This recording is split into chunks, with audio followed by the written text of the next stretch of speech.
The All Blacks have selected their first squad for 2022, and we are going to cover the ins and the outs very shortly. But while we do that, I want you guys to keep three things in mind. The first thing, Fozzie has openly admitted that this is a selection that is designed specifically to beat Ireland. That's going to have some real context in terms of the selections themselves and why certain players have missed out.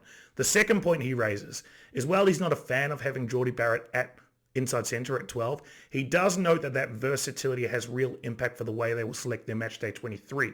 I'm going to cover that in depth as well. And the final point that I think is telling from today is that a number of those players who missed out will get an opportunity to impress at international level for the Māori All Blacks. So there is plenty of opportunity for future selections for Rugby Championship and for the Rugby World Cup squad.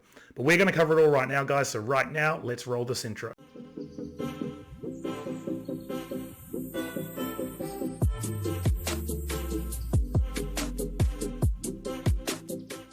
Kia ora everyone, my name's Zach. I love rugby. Welcome back to Hakasai Rugby. So Ian Foster has selected his first squad of 2022 and some very interesting selections.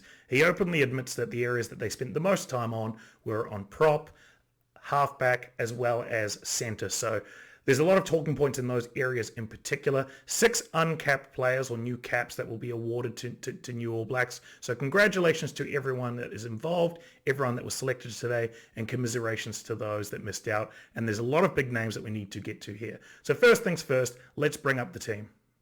At hooker, we've got Dane Coles, Cody Taylor, and Samisone Tokeaho.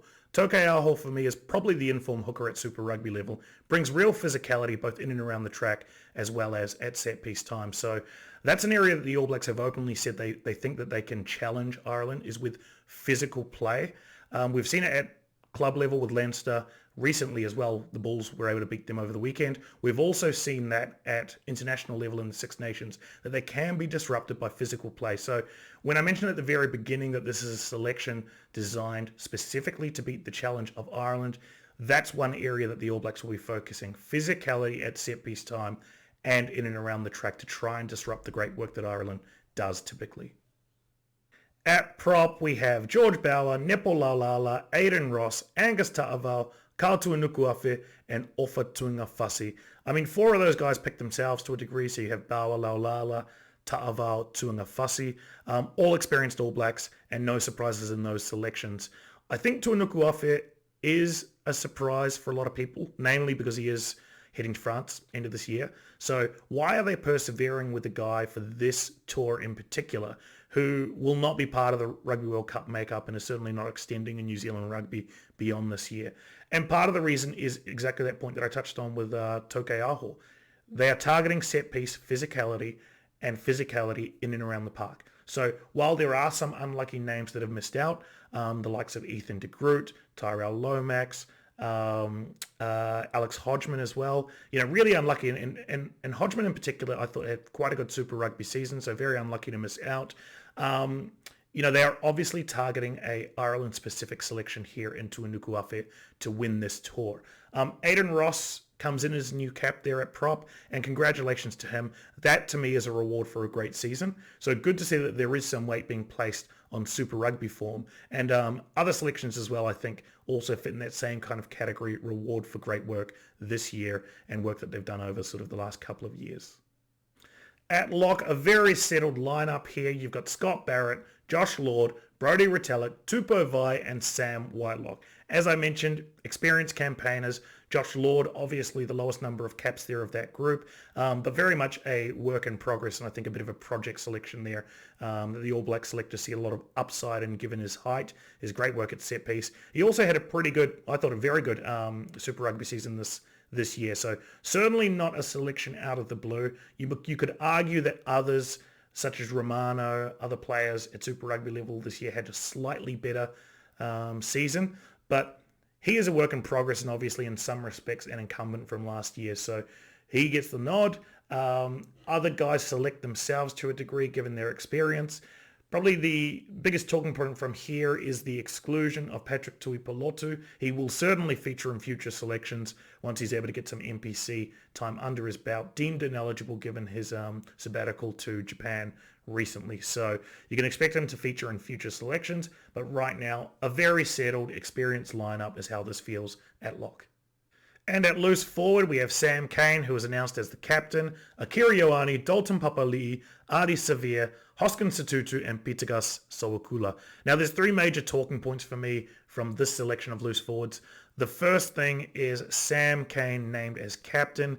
To me, he would struggle to make the form squad for Super Rugby level. Obviously highly experienced, but it feels like they've painted themselves in a 2-year corner here, having announced Sam Cane as the All Blacks captain going into the next World Cup cycle in 2020. But he's here, he's our captain, and let's all get behind him and hope he has a great season.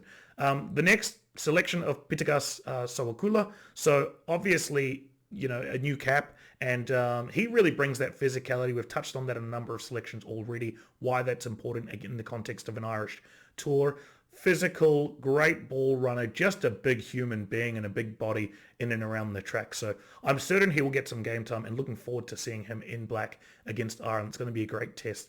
And then obviously with the exclusion of Ethan Blackadder, given his injury, that somewhat opened the door as well for Pitagas Sowakula. And then the other major talking point is the exclusion of Luke Jacobson. I thought he was close to one of the best loose forwards in Super Rugby this year, was certainly on that peripheral, I thought, of sort of fourth or fifth best Super Rugby player in the loose forwards this year. So somewhat unlucky, maybe a victim of his style and versatility, where they are looking for more physical sort of play here against this Irish team. So it doesn't rule them out for future selections. Obviously, we have the Rugby Championship and we have the RWC squad still to select. There's plenty of time for him to impress. So I think missing out on this selection in particular is not the end of the road for Luke Jacobson. We'll certainly see him, I expect, again if he continues that great form.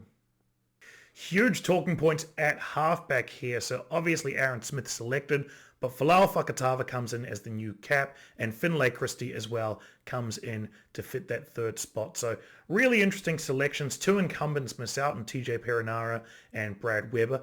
Brad Weber, I thought, personally, was probably the form halfback of the Super Rugby season. That's probably a debatable point. A lot will disagree with me, but I just thought his pace, his ability to manage the game, I thought he was really trending well and trending in an experienced fashion. But we go with a couple of, certainly with Folau Fakatava as new cap. It feels like a bit of a changing of the guard, or at least a new era here with him being selected. And he's such a great player that I expect him to be around for quite a while and probably keep a number of these guys out as we look forward to the Rugby World Cup squad as well.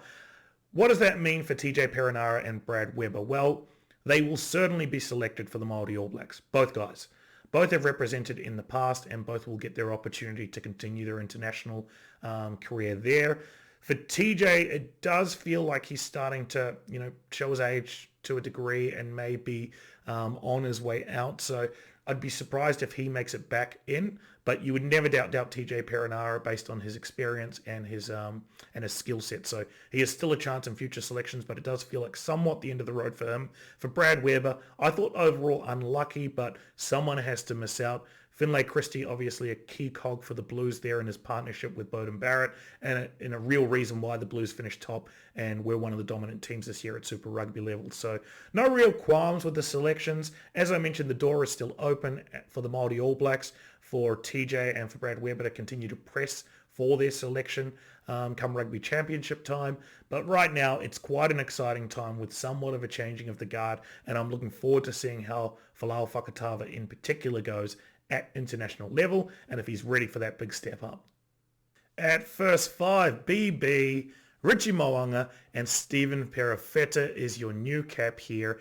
And that's a real reward for a great season there at the Blues. He has been knocking on the door and showing consistent form over the last couple of years, but this year he's really taken it to the next level. Can cover first five or fullback, so you've got those great options and interchangeability, flexibility there. And congratulations to him. Good to see him there as part of that selection. I think a lot of you guys were predicting that he would make it in just on form, as well as given sort of certain injuries where other players have been unavailable as well, like Damien McKenzie. So he fits that bill as being able to cover both sides and can probably give you an injection of energy there off the bench if needed. We know what Mo'unga and what Barrett bring. It'll be interesting to see which way they go in terms of the first choice. Number 10, I probably lean towards Beauden Barrett at this time, but it is only slight. And that is based on really just the great season that the Blues have. And now when you look at the makeup of this selection, how the first five would fit in conjunction with all other selections around them, the likes of Finley Christie, the likes of, we'll get to the centres themselves, but obviously there will be a continuity level that they'll be expecting for this All Black squad and for the match day 15 and 23. So for those reasons, I probably put Beauden Barrett slightly ahead. At centre, Jack Goodhue, David Havili, Reko Ioane, Roger Tuivasa-Sheck and Quinn Tupaia. RTS in particular, he is your new cap. A lot of players who follow the NRL will know him obviously as a convert from Rugby League. Warriors fans will know him well. Roosters fans will know him well. But he was a superstar of the NRL, so a lot of Rugby League fans will know him very, very well. In the context of most selections that we'll see here today, those new caps that have come on board, very rarely do they come in with one season under their belt and able to force selection. It's normally a couple of years of proven high-level ability at Super Rugby level that will start to make the selectors interested in certain players. But RTS is a bit of a bolt from the blue. Makes you wonder if there were certain agreements that were made as part of his transition over, but he certainly hasn't let you down at Super Rugby form. Certainly a good defender, great offload, can typically beat the first player one-on-one with his footwork. Is still building a rugby IQ, so that's an area of challenge for him, but great to see him there. He has 10 years of experience at high-level rugby league, so that's certainly transferable into this selection, and I think that experience is something that they're really going to want in this squad. Anton Lienert-Brown unavailable for selection here, so it did open the door for an additional centre to be selected. When I look at the rest of the names here, so Quinn Tupaia has had a fantastic season this year. I expect him to be the starting inside centre with Reko Ioane. That'll be very interesting to see how they play those selections, but those two I think are probably the incumbents and probably deserve first crack here. Jack Goodhue returning from injury. To my eye, he looks a little bit off the pace, so when I look at these five selections, I actually put him as probably the fifth of the five selections. If Anton Lienert-Brown is back, I would personally swap out Jack Goodhue with Anton Lienert-Brown. Big call that, but let's see what they do when that problem arises. And then David Havili obviously has been there previously. Didn't impress on the end of year tour. In fact, had a few little liabilities in terms of defensively and some selections during attack. So let's hope for better things from him this year. He'll get an opportunity certainly in this Irish Test Series to impress as well. And the outside backs, Geordie Barrett, Caleb Clark, Lester Fainga'anuku, Will Jordan, Sevu Reece. Great to see them finally make the call on Lester Fainga'anuku. He's been knocking on the door for a couple of years now, has probably lacked a little bit of versatility and top-level experience, but has proven himself now over a couple of great seasons of Super Rugby level. So thank you, Fozzie, for making that call. I didn't have a lot of faith in you on that one, but you've done the right thing, and it's going to be great to see him in action. We've now got two highly physical wingers there selected with Caleb Clark, Lester Fainga'anuku. You could even make the argument that Sevu Reece is quite a physical player. He's certainly physical in defence. So I think these three wingers are going to give the Irish going to be a real handful for the Irish, and looking forward to seeing Lester get his opportunity. Geordie Barrett has been an interesting call. Obviously, he's played most of the Super Rugby, or a good chunk of the Super Rugby season, at inside centre at second 5'8". But Fozzie has made it clear that he wants him at fullback. He sees that as his better position. What we do have with Geordie Barrett is a real unique opportunity, given his flexibility, to cover multiple positions across this backline. So I think, and Fozzie has openly said this, I alluded to this at the beginning, that Geordie's flexibility, his ability to, versatility and ability to play in multiple positions means that they need to rethink the match day 23. And I actually think there is a chance that they look at a 6-2 split when they choose that match day 23. I'm going to do a deeper dive video at some stage before the kickoff of the first test, touching on this point, who I expect to be in the match day 23 and why I think the 6-2 split could be a great opportunity for the All Blacks to do well here in this test series. All of that aside, congratulations to the new cap, Lester Fainga'anuku. And, it's an exciting mix. You cannot leave Will Jordan out.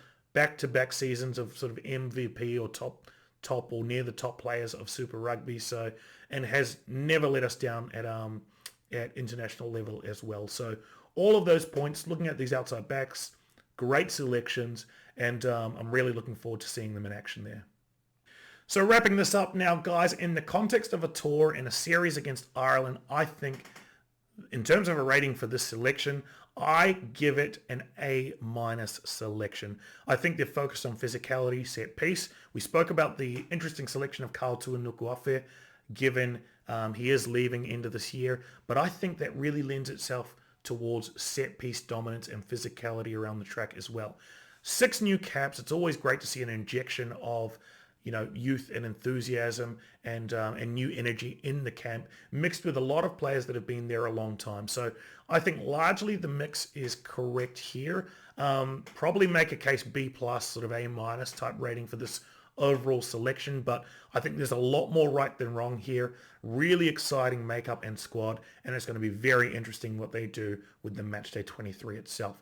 I am going to cover my thoughts on that, so make sure you stick with me. I've also set up a series here where I'm going to be tracking a number of videos in the lead up to the Ireland-New Zealand tour. So that's a new playlist that I've created. Link will be in the description here. Follow along with that playlist and you'll see me drop regular content.